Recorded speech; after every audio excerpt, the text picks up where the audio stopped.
Hello, everyone. Welcome to episode 5 slash week 5, pseudo week 5 of English 11A. At this point, we are, about halfway into Scarlet Letter. And the itinerary slash agenda is both a little bit more difficult and a little easier at the same time. And you'll see what I mean in a moment. First thing I want to say is that because of the way the week is split, with Period E Cohort 1 coming in tomorrow, aka Friday the 25th, and periods, everybody else coming in next week, the agenda is slightly convoluted.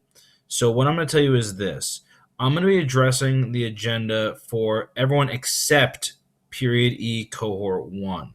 If you're in Period E Cohort 1, I'll talk about your situation in a minute. You'll notice a couple big signs for you on the agenda. You also notice that the agenda is not done yet, and that's because I'm currently sitting here in the middle of open house recording this because I don't want to be up till 3 in the morning tonight, hopefully. So anyways, let me walk you through it. I'm sorry if it's confusing. If you are confused by it, please email me. I'll try and help you out as much as I can, and we'll go from there.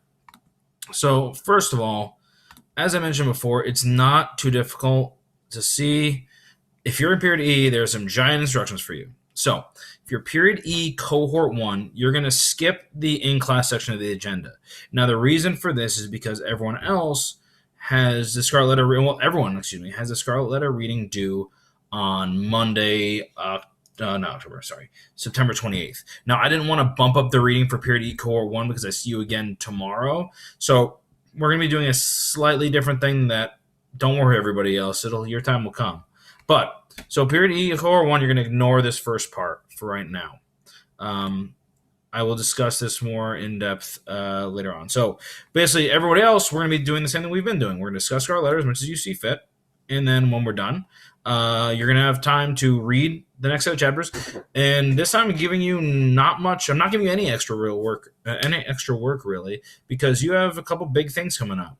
You've got your your second response is going to be due after this set of reading, due dates at the bottom. And I also have your first check, for the Scarlet Letter alphabet book, both of which are coming due next week. And when I say next week, I do, of course, mean the week of October 5th through 9th. So, due dates are at the bottom. I'll show those in a minute. But aside from discussing, it's going to be time for you guys to work, to be writing those letters, to be thinking up those letters. Time for you to be productive in that regard. So I'm not gonna, like I said, told you on day one, I'm not gonna fill up your days with unnecessary stuff. I want you to work on these. I want these to be good. Now, agenda is gonna work as normal. Cohort 2, you can still do this agenda for period E Cohort 2. Still, just everyone does this agenda when your time comes, and you're gonna notice, hey, look, it's the same thing. Please be reading. Please be working on your response. And once again, the alphabet book first check is coming up next week. So you have this time to really get building towards it. Now here we go. If you're period E Cohort 2 or anybody in period F, you're good to go down here. I haven't filled that part in yet, but here are your due dates. Okay, alphabet books still the same.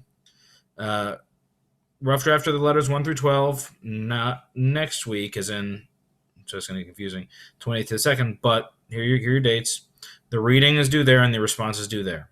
Okay, so that's what you're looking at if you're period F or period E Cohort 2. Now, period E Cohort 1, like I said, I don't want to move your reading date up, and that's why I did this. So you're going to go down here to the section that says period E Cohort 1, 925. This is just for you. Look at that, VIP treatment. And like it says, if you are not a part of this cohort, do not do this. This is something that you'll get to when you have time to do it. It's not for you right now. So what you're going to do is this. You're going to look at the literature history notes. Now, I'll be honest, if you're logging in immediately after you see this on Friday morning, this is probably not going to be ready yet because I'm waiting for everyone to submit it by Friday morning to put this together. So if this is not ready, just come back to it later. But what I want you to do is read through the Age of Reason notes that have been produced. Okay, so read those, just familiarize yourself with the area, with the time frame, with some of the stuff that hopefully was done for it. And then what you're going to do is you're going to read two different smaller documents. And when I say small, I mean they're probably about 2 to 4 pages each, so pretty short in the grand scheme of things. And the first is the speech in the Virginia Convention by Patrick Henry, and the second is an excerpt from The Crisis by T. Paine. Now, these are both pieces of literature from the Age of Reason, which is the next period after the Puritans. And when you're done reading those, I want you to answer some questions. You'll notice there's no assignment here yet because I haven't made it yet, or I haven't finished making it yet. Is what I should say.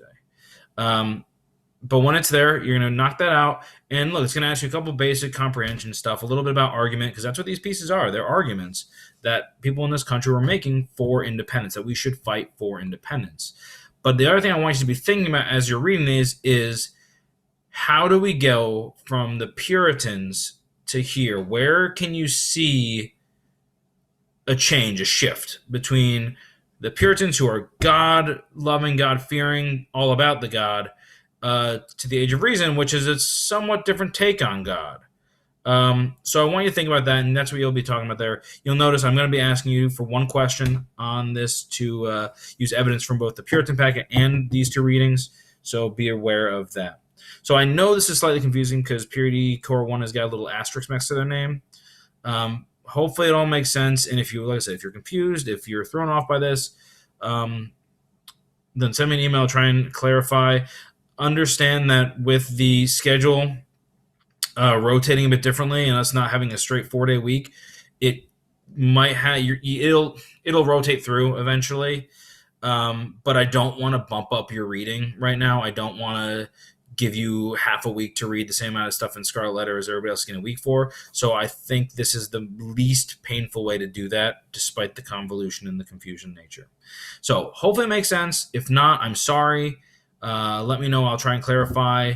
And for everyone except for Period E Cohort 1, I will see you